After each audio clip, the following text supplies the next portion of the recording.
time, we still look at the movers here. Schwab Network contributor Sam Vadas is with me, looking at Centene, which I originally had a down arrow. It did. And now we're turning it around. They are. So coming off that 52-week low this morning, up 3.5% as we get up and running for trade today, Nicole. This coming off the back of what was really a mixed performance as far as its report card. Let me run you through the numbers because it was a miss, certainly on that adjusted EPS of 16 cents lower versus what the street was expected, I believe, were expecting, I should say, of 11 cents in profit. That came even as that revenue did jump at 22% of $48.74 billion versus $44.5 billion, what the street was expecting. No update on that forecast. Remembering at the beginning of the month, that was something that they said they wouldn't be able to give, and that sent the stock plummeting. I'll get to that in a minute, but a lot of what they had been saying, which is interesting because investors seemingly taking this in their stride today, perhaps off the back of the fact that the revenue impressed, but down to rising medical costs. And you look at some of the metrics, the HBR, for instance, health benefits, or the medical loss ratio, I should say, the MLR, it's called. Also, I mean, the premiums collected by the insurers, which are then spent on those medical claims, that surged to 93%.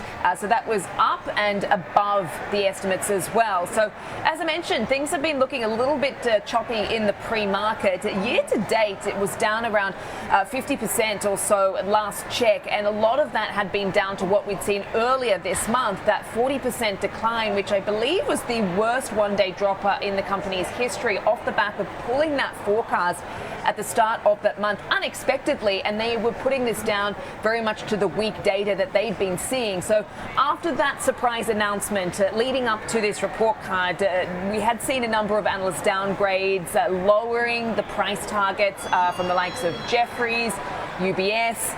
So you could say the bar was low very much heading into this, which is perhaps why we're seeing a bit of a pop this morning.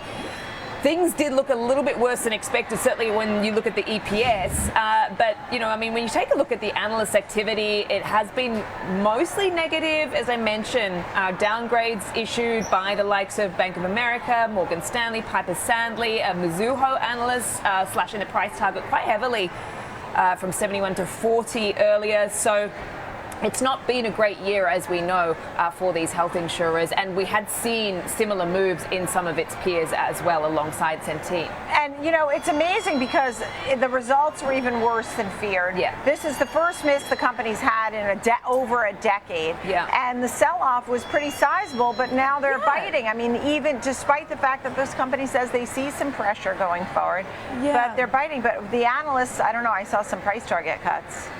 Yeah, they were. Yeah, and as I mentioned, I think it's the earnings myths, the high HBR, as I mentioned, the health benefits ratio, and also the ongoing uncertainty from what we're seeing with the guidance that had been withdrawn earlier this month. That seems to have been hanging over the stock, and certainly in the minds of investors. And so they do believe that the lower valuation here, maybe that this is the point as to why we're seeing a bit of a pop today, could be a potential buying opportunity, you know, as far as that dip is concerned. But, you know, they do see the persistent risks, certainly from what we're hearing at a federal policy level as well, you know, when you're talking about regulatory uncertainties for this particular sector. Meantime, we look at Charter. We're talking about down hours originally for Centene, but that got turned around, but not Charter. That's down 13% right now. No, not managing to turn the ship around there. Still down in double digits, 13% or so lower right now as we get up and running for Friday trade, 327 and change at the moment.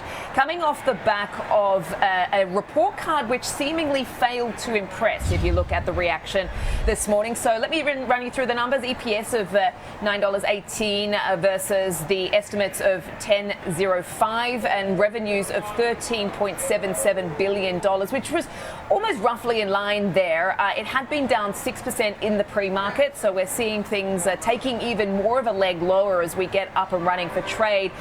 Charter did add 500,000 mobile lines over the quarter, which was in line, but it seems to be what they've missed missed on the internet customers, or lost out on, I should say, 117,000. It looks like they've lost over 400,000 subscribers across the segments of internet video and wireline voice services. So, I mean, if you take a look at the stock over the course of the year, I mean, it's down about 7% or so, year to date. This company was seen to have momentum on its side, which is really interesting heading into this earnings report, certainly as I was looking at things yesterday around some of the commentary. But analyst price targets do suggest still that this telco stock could rise still. They do potentially see some upside here, and this largely comes down to, Nicole, the growth prospects from the Cox Communications merger. And last but not least, we talk about Paramount and what's going on there, the latest on the Still Skydance talking about Paramount. this one. I mean, this is the longest, talk in history about a merger.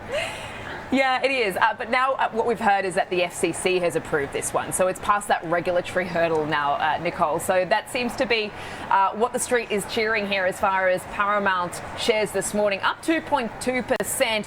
It seems like the approval is helping things out here because it had been announced more than a year ago, and the deal is expected to close in the coming weeks, around early August, but it very much looks like this has lifted the uncertainty that had been sort of hanging over a lot of the minds of analysts here, which had been looking at this stock, sort of waiting for this to get across the line as far as this deal, because it's been talked about for so long. Now, what comes next is the big question. So analysts do expect some big changes once this is done, Nicole. So I was listening to Matt Maloney, who covers this space very closely, talking about a dramatic move by Skydance. He's expecting a move to sell off the cable networks, a significant cost-cutting measures, which they have announced already. We could see new film deals as well.